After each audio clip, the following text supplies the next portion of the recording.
ደሞ ይኸውልህ ነገር ያለው እዛ ነው የሚሰራበት ቦታ እየመጣ እንዳትሰራ። በዘመድ ነው የሚሰራው እያስፈልከኝ አይደለም እንዴ? አንተ የኔን ጫማ ነው እንዴ ያደረከው? በእናትህ የኔ ነው። አውልቀው ይሄንማ እንዴ ሸሚዝም አድርገዋል። በቁሜ ሳልሞት ልትወርሰኝ ነው እንዴ? ደሞ ያ አሰዳቢው አባትህ አለ በየሪንጉ እየተዘረረ አለች። ደሞ ያቺ ልጅ ተብዩዋ አሁን የት እያሰለፈች ልጅ ምንድነው ወደዚህ ዙር የት እያሰለፈች ልጅ አሁን በዚህ በሷ እድሜ እኩያ ናት አይደል? ሰርታ ትጦራቸዋለች። ምን አለ ብትጦረኝ እኔ እንደዚህ በባዶ ወደ እየሮጡ ከመጣ የሚበላል የለም። እንዴት ምንም የለም? የለም። ምን አለ የሆነ ትንሽ ነገር እንኳን ከምትበሉት ላይ ቤተሰብ አይደለው ብታስቀምጡልኝ ምን አለበት? ማደሪያ ተጣበን እህል ተጣበን እንዴት ነው? ችጋራም አባት ችጋራም ልጅ ችጋራም። አሁንስ ሲሰለቸኝ እኔ በባዶ መሯሯጥ ይበላ የለም ማደሪያ የለም። አንተ ልጅቷን ደብተር እንትን ትላ እንዴ? እኔ ምን አባ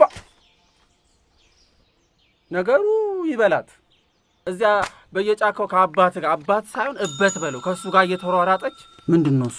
ጸጉሬን መቆረጫ። አዲስ አበባ ውስጥ እኮ ነው ያለነው። ጸጉርን በምን መብራት ነው የምትቆርጠው? ጸጉሬን መቆረጫ ነው። ልቀቀው አንተ። እኛ ተርበን አንተ ጸጉርን አለ እንዴ? ጸጉሬን መቆረጫ ከፈለክ ላጫለሁ። ይሄ ምን አባቱ ጸጉሬን መቆረጫ